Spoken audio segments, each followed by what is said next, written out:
My name is Audrey Callahan. I'm 34 years old, and the night my parents decided to erase me from my own family's future, they did it between the turkey and the pie. My father stood at the head of the Thanksgiving table with a crystal glass in one hand and the kind of smile men wear when they think the whole room belongs to them.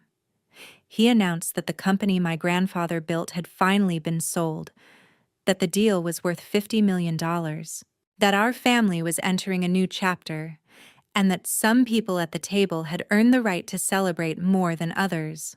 My brother laughed before he even finished the sentence. My sister looked like she was already mentally spending money that had not cleared a bank account yet. My mother kept staring at her plate like silence could still protect her from what was coming. Then my father looked right at me and said that since I had walked away from the family business years ago, I would not be receiving a single cent. He said people who abandon the family should not expect to profit from its legacy. I smiled.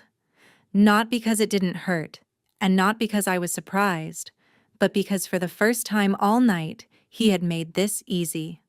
I let the table settle into that ugly little silence families create when cruelty has been disguised as honesty, and then I asked the one question that made him lift his chin even higher. "Dad?" I said softly. "Who's the buyer?" Before I tell you what happened when he answered that question, tell me where you're watching from, and tell me honestly, if your own family cut you out at Thanksgiving in front of everyone, would you leave quietly, or would you make sure they remembered your name for the rest of their lives? He answered with pride, with that deep, satisfied pride only a man like my father could have when he believed he was delivering a final public humiliation. "Everest Holdings," he said, "50 million. My brother lifted his glass again. My sister smirked. My mother whispered, "Please, not tonight." But she said it the way she had said everything my whole life, softly enough to comfort herself and too softly to stop anyone. I laughed. Not loud, not messy, not emotional. Just enough to make every fork go still. Then I looked at my father and said, "Dad, I am Everest Holdings." For 1 second, the whole room forgot how to breathe. My brother's smile vanished first. My sister's fork slipped out of her hand and cracked against the china. My mother's face drained so quickly it looked like someone had blown the color out of her. My father blinked once, then twice, like he thought the sentence had landed wrong in his ear. "What did you just say?" he asked, but the edge in his voice was already gone. I reached into my bag, took out a clean black card, and set it beside his plate. "Everest Holdings, Audrey Callahan, Managing Principal." Then I laid down a summary packet with the Monday closing schedule, the council contact page, and the transaction cover sheet bearing the buyer entity he had been bragging about for weeks, without ever bothering to learn whose money was behind it. My brother pushed his chair back and said I was bluffing.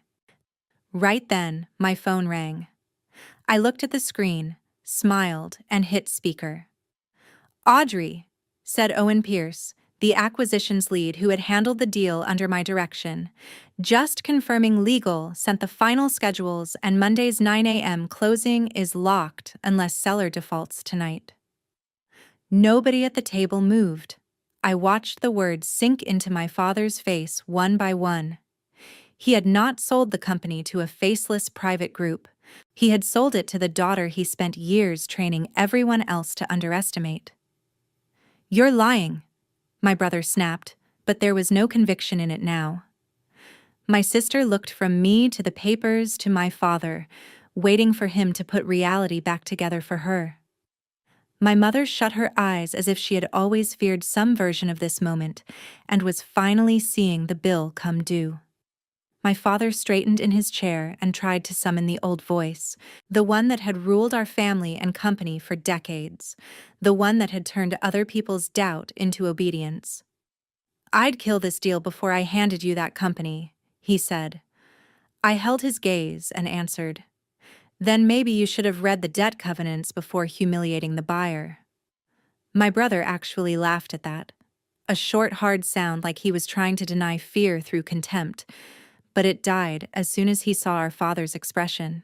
That was the first time in my life I ever saw Thomas Callahan look genuinely afraid of me. The reveal would have been enough for some people. It would have been enough for a daughter who only wanted revenge hot and immediate, the kind that explodes and disappears. But what I wanted had never been noise. What I wanted was precision. They thought Thanksgiving had been the night they cut me out. They had no idea it was only the night they discovered I had already built the knife, sharpened it in silence, and placed it in their own hands months before. Callahan Hearth and Timber had never been just another family business. In Western North Carolina, our name carried the kind of regional respect people attach to craftsmanship when it has survived long enough to feel like folklore. My grandfather started the company with one workshop outside Asheville, building custom hardwood tables and architectural millwork for mountain inns, then grew it into a high-end manufacturer supplying boutique lodges, private clubs, restoration projects, and luxury hospitality spaces across the Southeast. By the time I was old enough to know the difference between cherry, walnut, and white oak by smell alone, I already loved the place more than I loved my own house. My grandfather would walk me through the floor before school and explain why certain grains behave differently, why cheap shortcuts always show in the final finish, why good work was not just about beauty, but about discipline people could trust. By 14, I understood production schedules better than most adults who worked there. By 17, I could look at a bid sheet and tell you where we were underpricing labor. By 22, I had built digital render presentations and margin models that helped us win a boutique hotel account my father had assumed would go to a larger manufacturer. In our family, none of that ever translated into status. My younger brother had what my father called presence, which usually meant broad shoulders, loud opinions, and the privilege of being wrong without consequences. My sister had polish, which meant she photographed well in the showroom, charmed clients at dinners, and knew how to repeat half-understood talking points with just enough confidence to sound important. I had the thing our company actually needed if it was going to survive the next decade: systems, modern design workflow, contract discipline, vendor structure, and the ability to see where the business should be going before the market dragged it there. That was precisely why I was dangerous inside my father's version of family life. Men like Thomas Callahan can tolerate a daughter being bright. What they cannot tolerate is a daughter being indispensable in a way that exposes how replaceable they have allowed a son to become. The first time I understood how deep that truth ran, I was 25 and had spent 6 weeks building a proposal to move part of our business away from one-off vanity residential projects and deeper into boutique hospitality packages, where our craftsmanship and margins could both grow. I had the numbers, the market data, the design positioning, and a rollout plan for digital visualization that would let clients approve concepts faster and reduce production revisions. My father listened through the entire presentation in a conference room full of older men who still treated computers like decorative interruptions, then leaned back in his chair and said, "That all sounds very corporate, Audrey. This business is built on instinct." 2 months later, he presented a watered-down version of my strategy to the board as Blake's fresh thinking and praised him for understanding where the company needed to go. I still remember the heat in my face and the way my brother smiled without even pretending to be embarrassed. But the moment that broke something permanent in me came after my grandfather died. There was a meeting at my parents' house with the estate attorney, the internal accountant, and our senior operations manager. I already knew my grandfather had believed in me because he told me so more than once when nobody else was around. He never promised me the company outright, and I would never lie about that. But he did say, quietly, "If this place is going to be standing in 20 years, they're going to need your mind." I held on to that sentence through college, through long work days, through every family dinner where my ideas were tolerated only until one of the men in the room wanted credit for them. At that meeting, after the coffee was poured and the lawyer had gone through enough paperwork to make grief sound administrative, my father announced that future succession planning would be centered on Blake. My sister would oversee brand development and client experience. I, according to him, would always have a place if I wanted to contribute in a supportive strategic capacity. A supportive strategic capacity. That was his phrase for the daughter whose work he kept stealing. I asked him whether he had any intention of recognizing the systems and growth models I had built for the company over the last 3 years. He smiled the way cruel people do when they believe they are being reasonable. "You're talented, Audrey," he said, "but this company needs continuity, and continuity matters to clients. They want to look across the table and see the future." What he meant was, they wanted to see a son.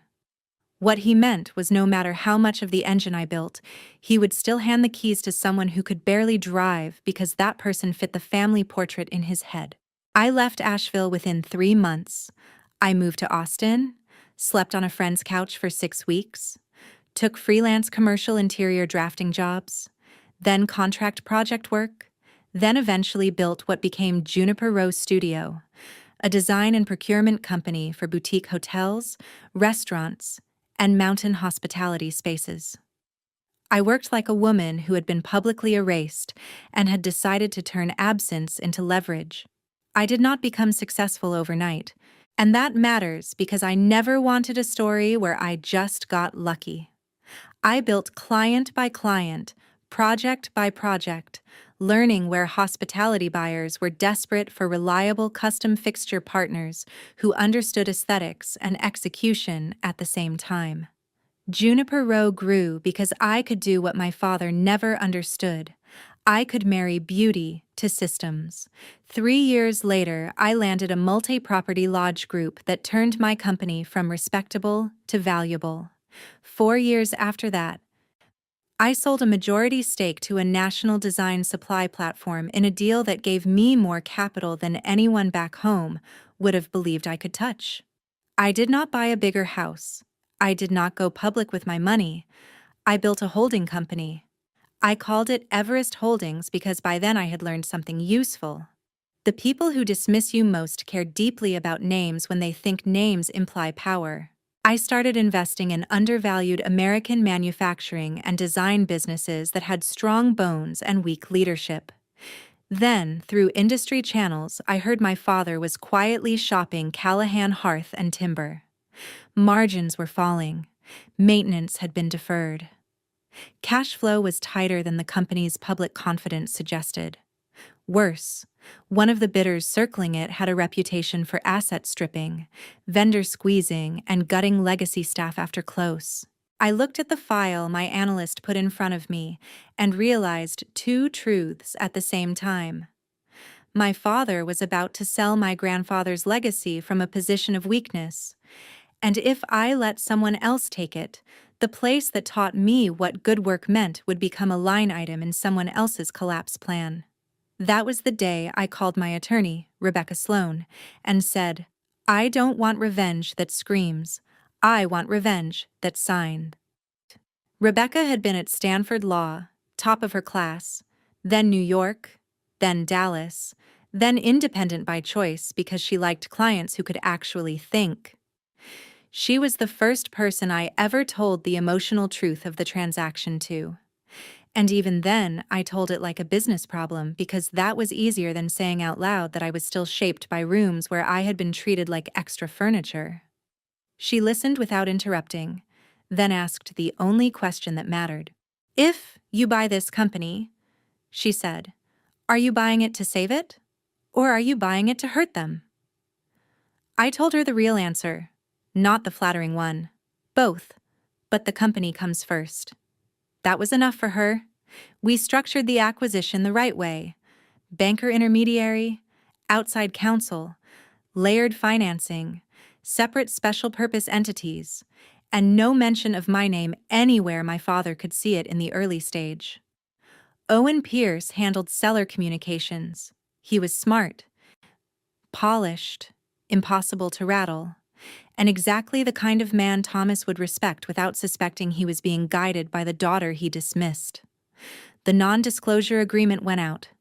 Financials came in. Then due diligence started. And that was when my anger stopped being abstract. My father had not merely failed to modernize the business. He had wrapped decline in the language of tradition and expected everyone else to mistake his ego for stewardship. There were personal expenses running through the company that had been hidden in vague executive categories. There were client entertainment charges tied to Blake that looked more like a young man practicing entitlement than a leader cultivating accounts. There was a six-figure compensation structure and travel budget supporting Paige's brand leadership, despite the fact that external consultants had been doing most of the strategy work. Machinery replacement had been delayed to make margins look cleaner. There were warranty issues tied to a hotel package in Tennessee that had been minimized in seller summaries. Vendor payment timing was being stretched just enough to preserve appearance without solving underlying discipline. My father had even started negotiating from the headline valuation, as if he had already converted it into family cash. Men like him love gross numbers because gross numbers let them celebrate before the details strip them naked. We built the deal around that weakness. Rebecca kept the top-line purchase price exactly where seller pride wanted it, high enough to make Thomas boast at dinner and dream in public. Underneath it, we wrote the truth. Debt adjustment, deferred maintenance reserve, escrow retention, representation and warranty holdbacks, post-closing reimbursement review, management transition authority effective immediately, key person access suspension, compensation verification, vendor reconciliation, potential clawback triggers if material omissions were confirmed. My father would see 50 million and stop reading. I knew that because he had been ignoring the fine print of other people's talent his whole life. The more the deal progressed, the more personal it became. Not because I changed the structure to punish them, but because the documents kept revealing exactly who they had chosen to be when nobody forced them. I found a note tied to Blake's comp review praising him for projecting continuity clients can trust. I found internal budget commentary describing Paige as important to maintaining image. I found margin commentary dismissing process improvements as unnecessary complexity, when those exact improvements could have saved thousands in change orders and scrap. Every page reminded me that in my father's universe, image always outranked substance until the bill came due. Rebecca called one evening after reviewing a revised disclosure set and said, "Your father thinks he's selling from strength. He's actually signing from fear and dressing it as pride." I stared at the city lights outside my office and felt something colder than anger settle into place. "Good," I said. "Let him keep the pride. I'll take the signatures." There was still the question of whether buying the company would make me more like him than I wanted to admit. I would be lying if I said I never asked it. There were nights I sat alone in my kitchen and wondered whether revenge that elegant was still revenge, whether a daughter who carefully engineered the legal collapse of her family's illusions had crossed some private moral line. But every time I drifted toward guilt, I remembered two things. First, I was not inventing liabilities. I was pricing reality. Second, if I walked away, my grandfather's company would likely be gutted by strangers while the people who ran it into the ground escaped with a cleaner story than they deserved. I decided I could live with being called ruthless by people who had spent years calling my competence inconvenient. Then, Thanksgiving approached, and Owen told me what I had half expected all along. Thomas planned to announce the deal over dinner. Public stage, family audience, one more chance to declare himself king before he signed away the castle. Rebecca laughed when I told her. "He's actually writing your reveal for you," she said. "All you have to do is show up." So I did. I drove into Asheville the day before, checked into a hotel instead of staying at my parents' house, reviewed the latest schedules one last time, and looked through the old executive summary photos of the workshop that had started everything. My grandfather used to say that wood tells you who it is under pressure. Maybe families do too. When I walked into Thanksgiving dinner, I was not there as a daughter hoping to be seen. I was there as the buyer, the future controlling party, and the only person in that room who actually understood the cost of what they had done. That was why I did not need to yell when I said, "Dad, I am Everest Holdings." A woman only needs volume when she still doubts the ground beneath her. I had already bought the ground. Monday morning looked exactly like the kind of scene my father had imagined ending very differently for himself. The conference room at Callahan Hearth and Timber had been polished for importance. Dark walnut table, catered breakfast no one was touching. Legal pads lined up like props in a play about power. My father arrived in a charcoal suit he saved for bank meetings and funerals. My brother came in carrying himself with that loose confidence of a man who had never once mistaken inherited access for borrowed status.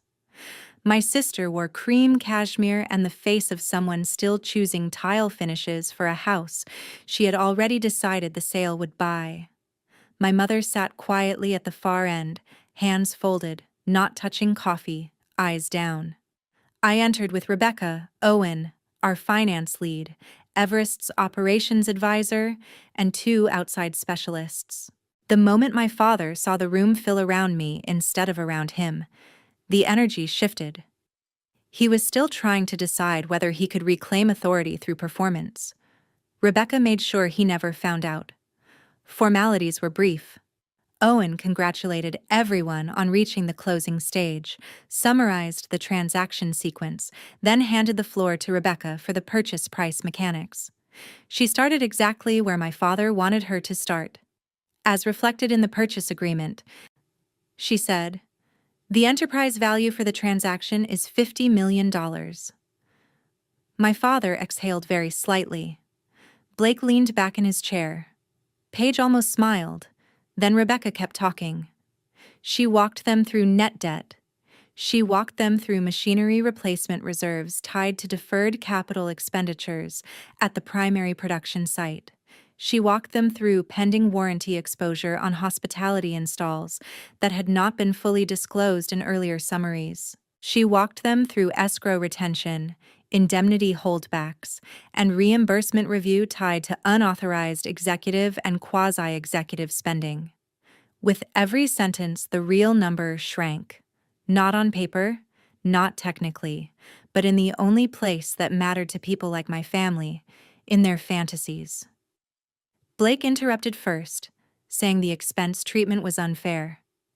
Rebecca slid a packet toward him and said, "These are the charges under your authority code, Mr. Callahan. Hunting lodge weekends, vehicle lease allocation discrepancies, entertainment reporting without client traceability, and unsupported discretionary reimbursements." He stared at the pages like words could rearrange themselves if he glared hard enough. Paige tried next, insisting her compensation and budget authority had been approved.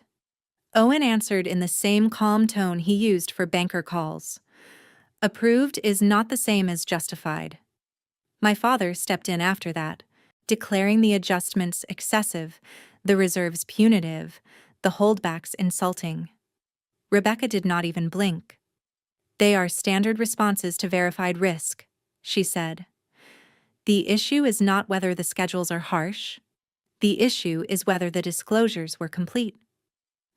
Then she turned the page and explained the difference between enterprise value and seller cash proceeds, a difference my father should have understood before he began using the headline number as family theater. Debt came off. Escrow remained restricted. Exposure stayed live. Certain funds would not move freely until post-closing review confirmed representations were accurate. The room kept getting quieter because with each clarification, another private fantasy died. Paige's face changed first, and I knew exactly what thought had hit her. The house deposit. She had probably already made promises she could not keep. Blake's came next. The slow collapse of a man realizing the title he had been wearing like armor had never been his to defend. But the moment that mattered most was my father's. Thomas Callahan had spent his entire adult life confusing command with competence. In that room, he discovered the market distinguishes between them. "This is not what I agreed to," he said, voice thick with rising panic. Rebecca opened the signed packet to the relevant page and rotated it toward him. "This is exactly what you agreed to," she said. "You just did not expect the schedules to matter." I almost admired the sentence for how perfectly it cut. Blake stood up and accused me of engineering a trap. "No," I said, still seated. "I priced what you all chose to do." He looked at me with pure hate then, but hate is often just humiliation searching for a target. Paige started crying, the kind of crying that is half shame and half outrage, that shame has arrived at all. My mother closed her eyes. My father planted both hands on the table and said, "I built this company." I leaned forward and answered with the calm I had paid for over years of discipline. "Grandpa built it, you inherited it. Then you spent years acting like inheritance and leadership were the same thing." He turned red, then gray, then old. Truly old, in a way I had never seen. Like the room itself had stripped off the story he told about himself every day. There are moments in revenge stories where the audience wants screaming. This was not one of them. This was better. This was a man being forced to understand that contracts do not care how loudly he once ruled his dining room. He threatened to walk. Owen reminded him of lender posture, existing covenant pressure, and the likely consequences of defaulting at this stage after the diligence path he had already opened. The truth was brutal and simple. If he refused to close, the company could spiral faster than his pride could save it. He looked at the window, at the papers, at my mother, at me. Then he signed. My brother signed where required. My mother signed what she had to. My sister signed the acknowledgments tied to compensation review. With each signature, another branch of the family myth broke off and fell. Once execution was complete, Owen announced post-closing governance transition. Effective immediately, Everest Holdings assumed strategic control. Executive access would be modified pending compliance review. Blake's operational authority was suspended. Paige's budget and systems access would be disabled pending reimbursement verification. Thomas was removed from executive decision-making effective at noon. That landed harder than everything else combined. My father had imagined retirement as applause. Instead, he got escorted out of power by the daughter he tried to shame over turkey and candles. Blake muttered that this wasn't over. Paige asked what she was supposed to tell people. My mother still had not lifted her eyes. I watched my father sign the final document with a hand that trembled despite all his effort to hide it, and I felt something strange rise in me. Not joy, exactly. Relief, maybe. Or vindication heavy enough to feel like grief. Because here was the cost of all those years. I was finally winning the argument, and the people I had once needed to love me were the audience watching me do it.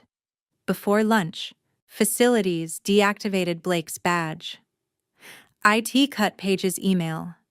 By 1 o'clock, I was standing alone in the office my father had treated like a throne room for 20 years. The old brass nameplate still sat on the credenza. I picked it up, turned it over in my hand, and set it face down in a drawer. He wanted me to leave with nothing. Instead, he left me the company, the truth, and a front row seat to what happens when arrogance signs where competence has already prepared the room. If I had stopped there, some people would have called it justice, the reveal, the closing, the transfer of power. The image of my father realizing too late who had been sitting across from him the whole time. But revenge stories do not satisfy, because a villain loses a chair. They satisfy because the truth finally reaches every person who is forced to live underneath the lie. That was why my first act after closing was not a private celebration. It was a company-wide town hall. I walked onto the main production floor that afternoon with sawdust in the air, forklifts idle along the back wall, and every site supervisor, project manager, finisher, scheduler, and warehouse lead patched in by video from our other facilities. These were the people my father always referenced in speeches about family and tradition, while treating them like a backdrop in actual operations. Some had been with the company longer than Blake had been alive. Some had watched me grow up carrying samples through the workshop beside my grandfather. Some had probably wondered why I disappeared.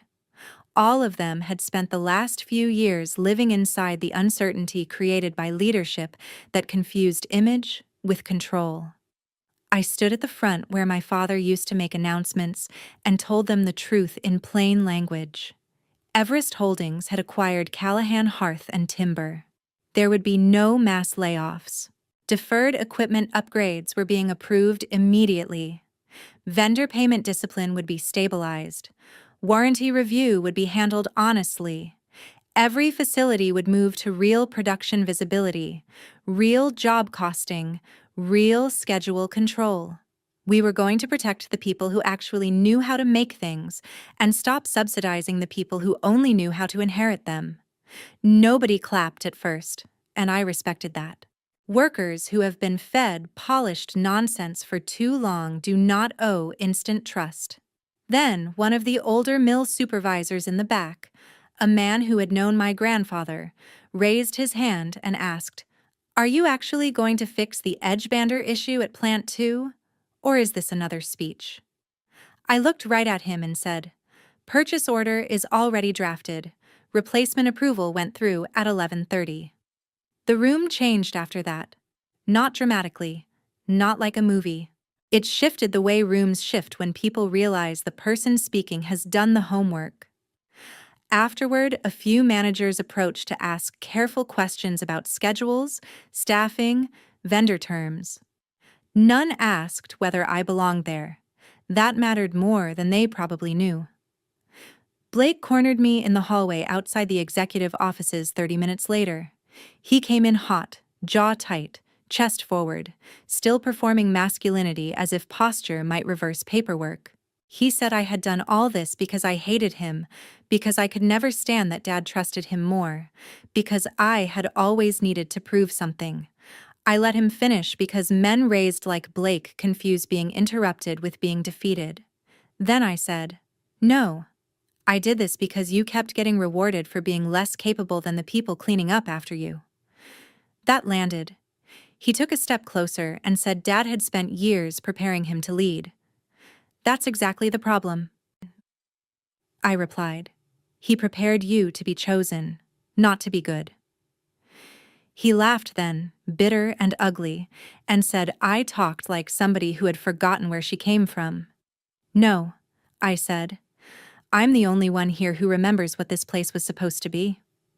The expense review notice went out to him before dinner. He did not know that yet, but I did. And I think some part of him sensed there was more pain coming because his confidence flickered at the edges. Paige tried a different approach. She came into my office later crying so hard she could barely keep mascara off her hands. She asked how I could humiliate my own family in front of employees, in front of outsiders, in front of people in town. She asked me what she was supposed to do now that her company cards were frozen and her accounts under review. "Do," I said. "For the first time in your life, probably work." She stared at me like I had slapped her. What Paige never understood is that vanity can be a kind of theft when it is funded by other people's labor. She had built an identity out of curated importance, private dinners, showroom trips, local magazine features, and a title inflated far beyond her contribution. She had mistaken access for talent because the family system had rewarded her for performing polish, while people on production floors carried the real weight. "You cheered when Dad erased me at Thanksgiving," I told her. Don't ask me to protect your pride now. She asked whether I was enjoying this. That question almost made me laugh because it was so perfectly revealing. To people like Paige, consequences are cruelty whenever they finally arrive. No, I said. I'm correcting a balance that should have been corrected years ago. My father waited until evening. Of course he did. He always liked private confrontations more than public ones, once he no longer controlled the audience. He walked into my office without knocking and looked around like the furniture had betrayed him. Men like Thomas do not get smaller when they lose. They get denser, harder, as if all the grief of power leaving has nowhere to go except inward. He asked, "Was humiliating me the point?" I almost answered with emotion. I almost told him how many nights I had replayed being dismissed in that very building, how many times I had watched him place my work in Blake's hands and call it continuity, how many years I had carried the insult of being asked to serve strategically while men with weaker minds were promised destiny. Instead, I gave him the answer he deserved. No, I said, the point was ending your ability to keep doing damage while calling it legacy. He scoffed and said companies were not built on feelings. Exactly, I answered. That's why you lost this one. You treated it like a stage for your feelings about power, your son, and your own name. He moved closer to the desk and told me I had disgraced the family. You disgraced the family, I said. The moment you decided blood mattered more than competence and image mattered more than truth. He stared at me for a long time after that, and for the first time in my life, I think he understood that I no longer needed anything from him. Not approval, not apology, not recognition. That realization hurt him more than the sale. You can punish a patriarch financially and still leave him a private myth. What destroys him is showing him his authority has become irrelevant to the child he trained to seek it. My mother came in not long after he left. Marianne Callahan had spent most of my life practicing a particular kind of gentleness that looks kind from a distance and disastrous up close. She was never the architect of the system, but she was the cushion beneath it, the person who saw harm clearly enough to feel bad and then chose quiet because confrontation made her tired. There are homes where silence is peace. In ours, silence was rent paid to male ego. She stood by the door and said, "I always knew you were better at this than Blake." I almost smiled at the cruelty of how late the sentence arrived. "Did you?" I asked, because from where I sat it looked a lot like you were fine letting him take what I built as long as dinner stayed comfortable. She cried then, not theatrically, not to manipulate me, but with the exhausted shame of someone who had spent too many years calling weakness tenderness. She said fighting my father never changed anything. She said she thought loving me quietly would count for something. Quiet love doesn't protect anyone from public harm, I told her. It just teaches the person being hurt that they're on their own. She nodded because there was nothing else to do with truth once it had finally entered the room. Before she left, she asked if this meant I was done with all of them forever. I thought about it longer than she expected. It means I'm done giving people access just because they share my blood, I said. What happens after that depends on whether any of you can live honestly for once. She wiped her face and left more slowly than she had entered. The forensic review findings started rolling in over the next 2 weeks. Unsupported executive expenses, vendor-side courtesy abuse, compensation misalignment, capital delay consequences, warranty exposure. Once those pieces began formalizing, the broader fallout started to spread through the business community around Asheville. The story that took hold was not the dramatic Thanksgiving version, though that floated too. The more devastating one was quieter and far more permanent. Thomas Callahan had mismanaged a respected legacy manufacturer, overplayed his leverage, and sold control to the daughter he had failed to recognize while she was the only one truly capable of saving it. Trade contacts called. Bankers whispered. Suppliers started revising how they spoke about our family in private rooms. Blake's review led to reimbursement demands. Paige's compensation package collapsed under scrutiny. Their first real encounter with consequences was not loud. It was administrative. Forms, letters, notices, account restrictions, repayment discussions. And that, maybe, was the cruelest part for them because people raised to think they are exceptional always expect their fall to be cinematic. In real life, status often dies under fluorescent lights. One afternoon, I watched from my office window as my father walked through the parking lot toward his car alone. No assistants trailing, no managers hovering, no employees angling for approval. Just an older man crossing asphalt with the posture of someone who still could not understand how completely the story had changed. He did not lose to a stranger. He lost to the daughter he taught everyone to underestimate. He lost to the fine print he never read. He lost to the difference between being selected by a father and being built by experience. And the hardest truth of all was that I did not have to break the law, break the company, or even break my voice to break them. I only had to stop letting their version of the family stand uncontested. The fallout lasted longer than the closing, and real consequences always do. My father became the kind of man people lowered their voices for in country clubs and trade luncheons. Not out of respect anymore, but out of curiosity, sharpened by pity. He had once loved being introduced as the steward of a regional legacy company. Now he was the cautionary tale attached to it. The executive who inherited strong bones and nearly sold them off under the illusion that family hierarchy could substitute for competence forever. In towns like ours, reputations do not disappear all at once. They leak. They lose shine. They start arriving in rooms a few minutes before the person does.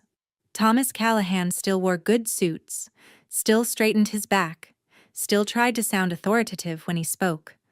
But the market had done something no one in our family ever had. It had measured him without sentiment. Blake fared worse emotionally, because men raised as golden sons are uniquely fragile when life finally demands evidence. He had never developed the internal muscle required to survive being ordinary. At the company, people used to nod when he walked through because he was the owner's son. Outside that ecosystem, he discovered that job postings, lenders, landlords, and hiring committees do not care what your father promised you at 28. The reimbursement review stripped away his indignation in slow stages. First came anger, then denial, then the ugly defensive jokes, and finally the hollowing realization that the lifestyle he thought belonged to him had been subsidized by a story he had not earned. He took a role months later at a regional home builder in a mid-level operations support position, well below what he once assumed was his natural station. I heard through mutual contacts that he hated answering to younger managers. Good. Paige lost the easiest identity of all because hers had been almost entirely atmospheric. When the company budgets froze and her inflated title collapsed under scrutiny, she did not merely lose money. She lost the mirrors that had been telling her who she was. She had built a life around looking central, essential, visible. That kind of selfhood is fragile because it depends on other people continuing to fund the costume. Her house deposit vanished. Her social invitations thinned. Local magazines that used to photograph her at charity design previews found newer women to feature. Eventually, she moved into a smaller condo and took real contract branding work for businesses too practical to care about her last name. I am told she got better at the job once she no longer had a company underneath her to perform against.